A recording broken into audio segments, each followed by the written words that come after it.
지금 사실 검찰에서 이 권력형 비리에 대한 수사를 연초까지 쭉 진행을 하다가 연초 2월에 이제 선거를 앞두고 이 선거에 영향을 줄 수 있기 때문에 권력형 이 비리 수사를 중단하겠다. 그랬었죠. 근데 그게 제가 볼 때는 헛발질이었던 것 같아요. 예, 검찰의 실수였던 것 같아요. 선거에 관계없이 수사를 했어야 되죠. 당연히 권력형 비리를 저질렀으면 그런 것들을 수사를 계속해서 선거가 국민들의 유일한 주권 행사의 기회인데 올바른 정보, 제대로 된 정보로서 판단할 수 있게 해주는 게 검찰의 책무죠. 그런 권력형 비리 수사에. 책무죠. 그걸 중단했다라는 게 뭐 어쨌든 뭐 정치적 입장이나 저런 걸 다 떠나서 오히려 그게 역으로 이제 검찰이 정치적 의식을 굉장히 강하게 했다라는 소리밖에 안 되죠. 근데 또 다른 한편으로 보면 사실 검찰이 지금 거의 분해가 됐잖아요. 권력형 비리에 대해 수사를 중단했는데도 이렇게 분해가 될 정도면 오히려 더 심한 역풍에 맞아서 오히려 선거 전에 그걸 했었으면 함부로 못 설쳤대 더 못했을 수 있죠. 왜냐면 선거에 바로 직격탄을 맞기 때문에 그런 짓을 하면 그러니까 선거 전에 했었더라면은 그 민주당이나 문재인 정권이 저렇게 황당무계한 짓을 못했을 수 있죠. 어쨌든 그래서 그 이후에 수사를 뭐 다시 진행한다거나 이런 공식적인 답변은 없는 상태인데요. 최근에 그 신임 검사 신고식에서 이제 윤석열 총장이 그 축사를 하면서 민주주의라는 허물을 쓰고 독재, 전체주의를 하고 있는 이런 세력들은 이제 배격을 해야 되고 부정부패와 권력형 비리는 어떤 경우에도 외면하지 말고 이제 당당히 맞서라라고 이제 이야기를 해서 우리가 이제 한국 정부라고 했을 때 뭐 노무현 정부, 이명박 정부, 박근혜 정부, 문재인 정부, 한국 정부는 중립적이죠. 그렇죠. 뭐 국가나 이런 것은 중립적이죠. 네. 이제 이 한 기관의 권력을 잡은 정권은 중립적이지 않죠. 정권은 국가 경영에 대한 공약이나 이런 걸 내세워서 하는 거기 때문에 노무현 정부, 이명박 정부, 박근혜 정부, 문재인 정부 이렇게 하는데 검찰도 역시 중립적이죠. 사실은 중립적인데 이게 이제 상권 분립에서 사법의 독립성을 보장하는 그런 영역이 들어가 있죠. 네. 그 상김시대 때 군사정권, 독재정권에 대해서 이렇게 투쟁을 했던 것 중에 하나도 검찰이나 경찰이 권력의 시녀 역할을 했기 때문에 뭐 민주화가 돼서 검찰을 독립시켜온 과정들을 계속 밟아왔는데 지금 이제 문재인 정권 들어와서 이제 완전히 망가뜨려 버렸죠. 어떤 중립적 의미에서 검찰의 독립성을 망가뜨려 버렸죠. 예를 들어서 그럼 검찰총장은 윤석열 이 사람이 대표하냐 이거예요. 그건 아니잖아요. 그 전에는 누구였죠? 문무일이요. 네, 문무일 있었고 또 그 전에 누구 있었고 수도 없이 많이 있었을 거 아니에요. 검찰총장들이. 그러니까 결국에는 그 윤석열 총장이 신임 검사들한테서 그런 인사말을 했다라는 것은 이미 이제 수족을 다 잘려가지고 검찰의 어떤 중립성을 책임지는 검찰의 수장으로서의 어떤 그런 것들이 다 이렇게 상실해버렸다라는 표시예요. 마지막으로 이제 저항하는 수단이에요. 식물총장이라는 얘기가 그러니까 이미 문재인 정권이나 민주당이 검찰을 완전히 무력화시켜버렸다라고 봐야 되겠죠. 전에도 그런 이야기 했지만 미국 같은 경우를 보면 어떻습니까? 특별검사가 됐든 검찰이 됐든 트럼프가 자르고 싶어도 못 잘랐잖아요. 법무부 장관이 뭘 하려고 해도 오히려 법무부 장관이 트럼프한테 말을 안 들었잖아요. 이건 내가 손댈 수 있는 영역이 아니다 라고요. 근데 이 지금 문재인 정권과 민주당은 검찰총장을 대통령이 임명을 했다라는 거예요. 대통령이 임명한 것은 이렇게 지금 헌법상 형식적인 임명권자에 불과한 거지 실질적으로 검찰이 대통령 밑에 속해 있다라는 의미는 아니에요. 형식적으로. 그러니까 미국 같은 경우도 예를 들어서 FRB 의장은 트럼프 대통령이 임명을 해요.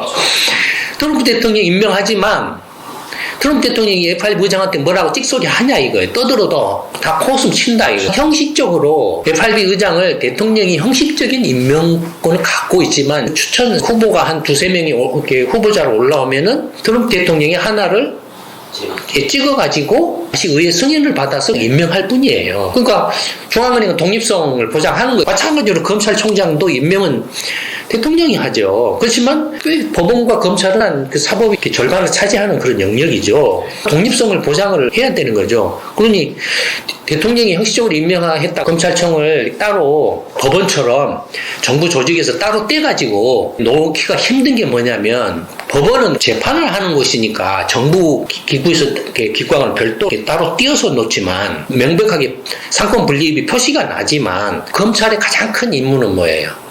검찰은 헌법 수호기관이에요. 그래서 국민의 주권, 영토 보존, 국민의 주권과 영토 보존을 침해하는 것을 다 형사적으로 처리를 한다 이거예요.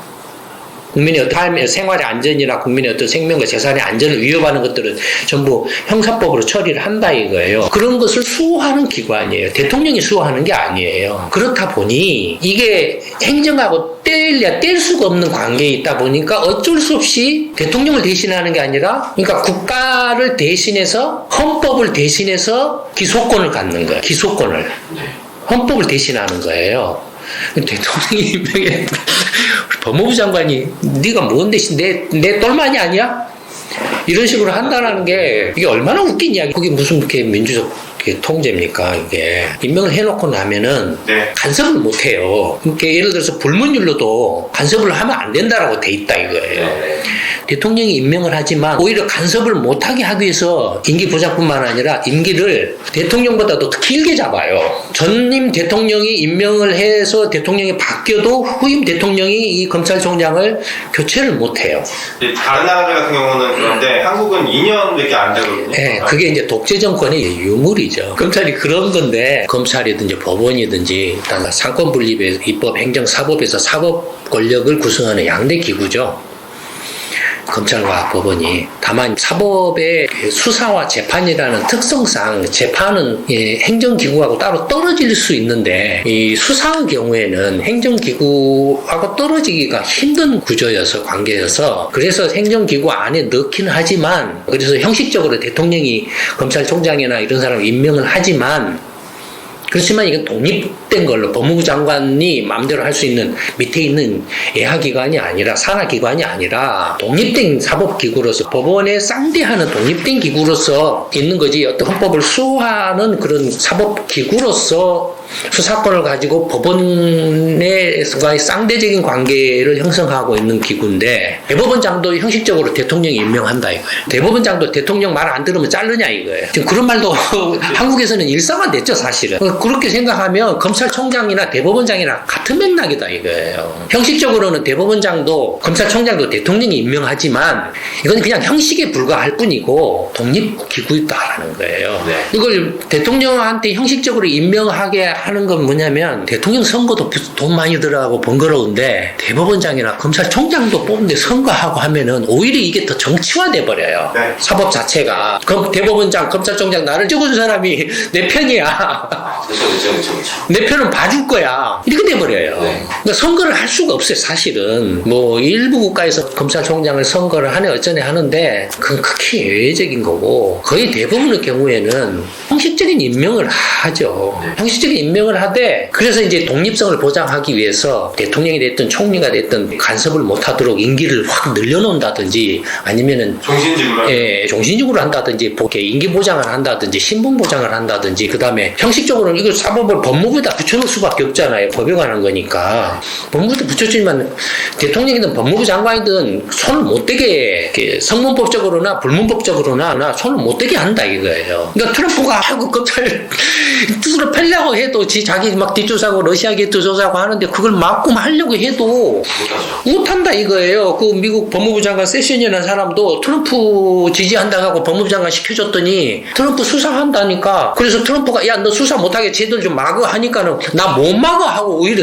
반항을 했다 이거 저항을 했다 이거 그런 거라는 거예요. 그러니까 한국은 그래서 제왕적 대통령제라는 거예요. 조건 잡아서 대통령 되면 그냥 지 하고 싶은 걸 다 해. 그냥 사법이고 재판이고 법원이고 법원도 지금 개판이 거의 되다시피 했잖아요. 법원 말씀하시니까 최근에 논란이 됐던 사건들이 무죄로 판결되는 것들이 좀 있었거든요.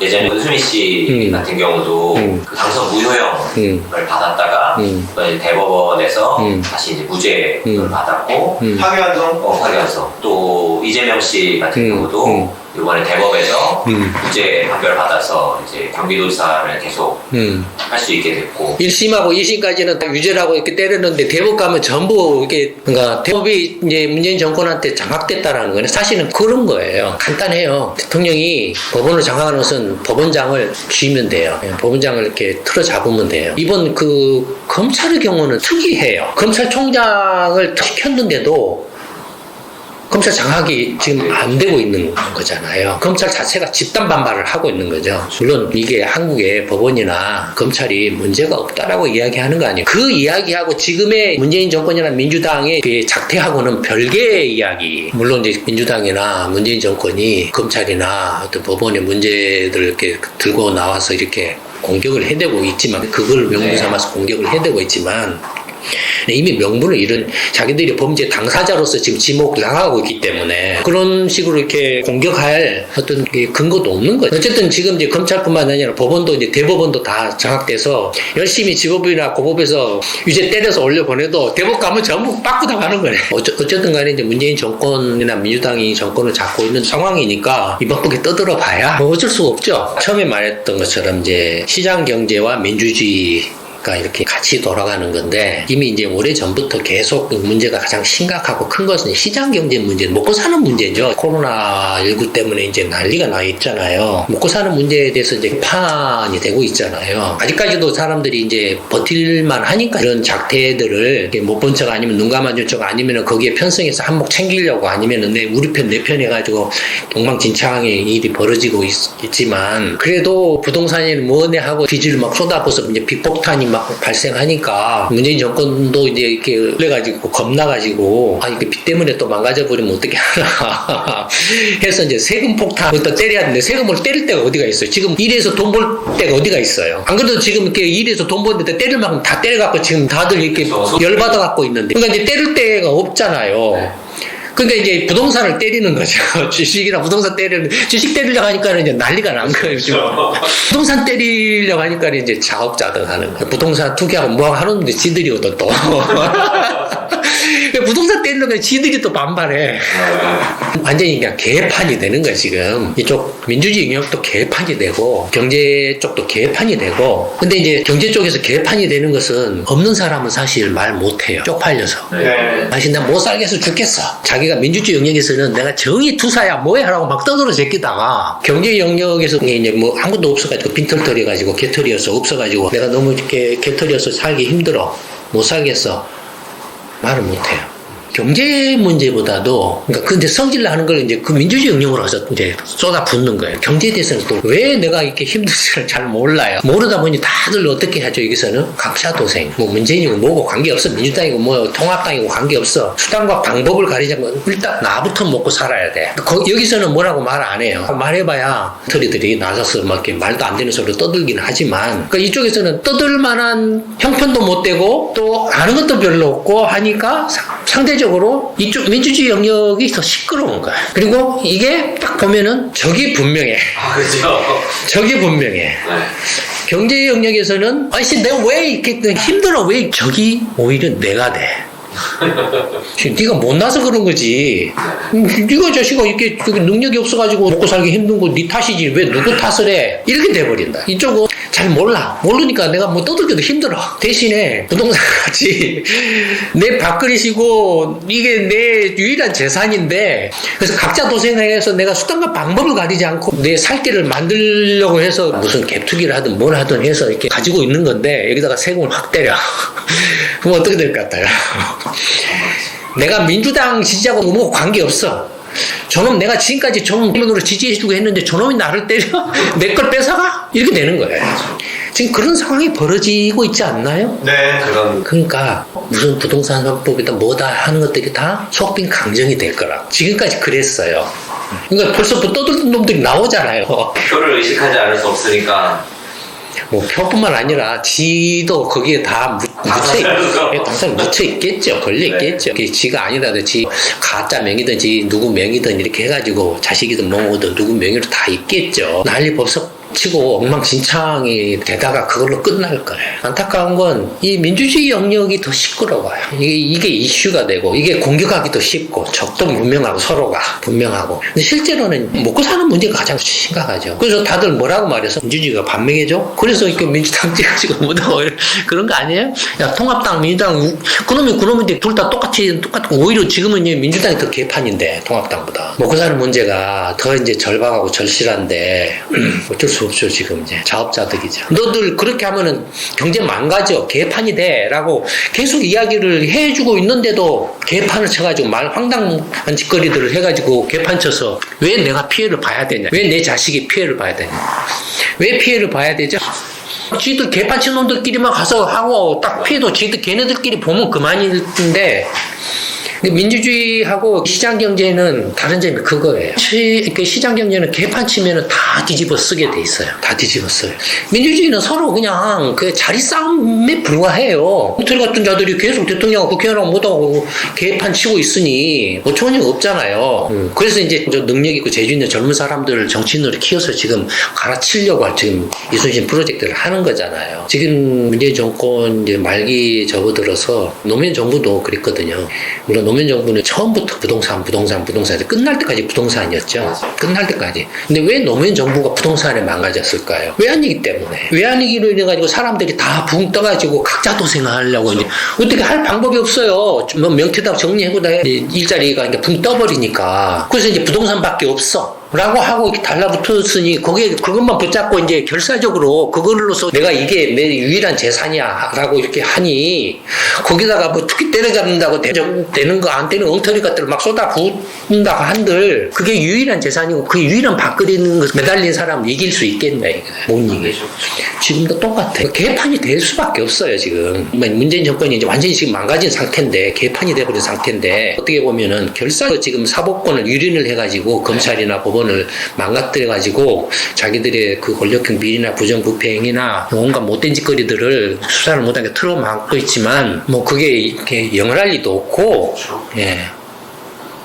근데 문제는 뭐냐면 아까 잠깐 얘기했던 것처럼 이미 20세기 틀이에요. 민주당이나 통합당이나 이런 것들은 지금 사람이 그 사람들이에요. 껍데기를 새롭게 간다라고 그래서 이게 달라지냐 이거예요. 얼마나 껍데기를 바꿔왔어요. 예전에는 새천년 통합 민주당 얼마나 껍데기를 바꿔왔어요. 네.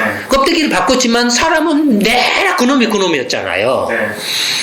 미래통합당도 옛날에 뭐 신한국당, 뭐 한나라당, 새누리당, 뭔당 이게 뭔가요? 자한당. 이게 껍데기는 수도 없이 바꿨지만 사람이 그놈이었잖아요. 그렇죠. 이게 안 돼, 이게. 안 돼. 껍데기뿐만 아니라 사람도 확 바꿔버리지 않으면 불가능해. 불가능해. 근데 이 사람들이 자기 밥그릇을 놓냐 이거예요. 절대로 안 놔요. 그렇죠. 안 놓고 있잖아요. 지금 몇십 년 동안 안 놓고 이렇게 해오고 있잖아요. 안철수 씨가 왜 실패했나요? 국민당이라는 새 껍데기를 만들었는데 그 껍데기 안에 들어간 사람은 누구였나요? 구민주당이 허나없어요. 구민주당이었죠. 그게 지금 싹 민주당 표로 가버리고 안철수 40석이 서해상으로 줄어드는 바람에 180석이 돼버린 거잖아요. 지금. 그러니까 통합당이 진 게 아니라 안철수가 진 거라고 계속 제가 이야기를 하죠. 네. 그런 식으로는 안 된다 이거예요. 아예 지금 한국이란 나라를 근본적으로 바꾸는 유일한 방법은 아예 지금 새로 제대로 된 그 국가를 경영할 수 있는 능력을 갖춘 정책 역량을 갖춘 정치인들을 20대, 30대, 40대에서 그런 젊은 전문가 집단 이렇게 인재를 키워가지고 그 인재들로서 300명, 500명, 1000명을 만들어서 새 정당을 만들어가지고 밀어버리는 것 외에는 방법이 없어요. 그거 외에는 불가능해요. 그러니까 지금 그 민주당 개판인데 그러면 민주당을 계속 눈 감고 봐줘? 통합당 싫다고? 그러면 민주당은 더 이상 못 봐주겠어. 그러면 통합당 찍어? 그 짓으로 지금 몇십 년간 해온 거잖아요. 다음번에 또 그러면 대선으로 홍준표도 나오고 뭐 안 나올 거 아니에요 또. 민주당도 마찬가지일 거 아니에요. 아니 언제부터 대통령감이고 국회의원감이고 장관감이고 이러냐 이거예요. 정말로 제왕적 대통령제의 그런 시대착오적인 20세기형의 민주당이 야당일 때는 민주당은 새누리당 이중대. 지금 이제 민주당이 집권당이 되니까 통합당한테 민주당 이중대. 똑같다라는 거예요. 어차피 서로 이렇게 회전문식으로 바꿔봐야 똑같다. 지금은 제3의 대안 세력을 만들지 않고서는 방법이 없죠. 3회 대안 세력을 만들기 위해서 지금 이순신 프로젝트를 하고 있으니까 다시 한번 조금 여러분들 생각을 해보시고 정말 이제 시간이 없죠. 시간도 없고 기회도 없습니다. 하루빨리 이런 도덕적이고 전문적인 정치 경력을 갖춘 젊은 정치인들을 키워서 정권을 잡아서 국가를 경영해 가도록 하지 않으면은 망할 수밖에 없어요. 이순신 프로젝트에 다시 한번 관심을 가져보시고 이제는 나만 있어서는 절대 문제 해결할 수 없습니다. 뭔가 행동을 해야 돼요. 행동을 한다라고 해서 생계나 생업에 지장을 받고 타격을 받고 그런 거 없어요. 그런 거 없어요. 절대 없어요. 자기 생계나 생업을 하면서도 얼마든지 이순신 프로젝트에 참여해서 정치를 바꿀 수 있습니다. 그러니 이순신 프로젝트에 많은 관심과 참여하기 바랍니다. 오늘 동영상 촬영은 이걸로 마치도록 하겠습니다.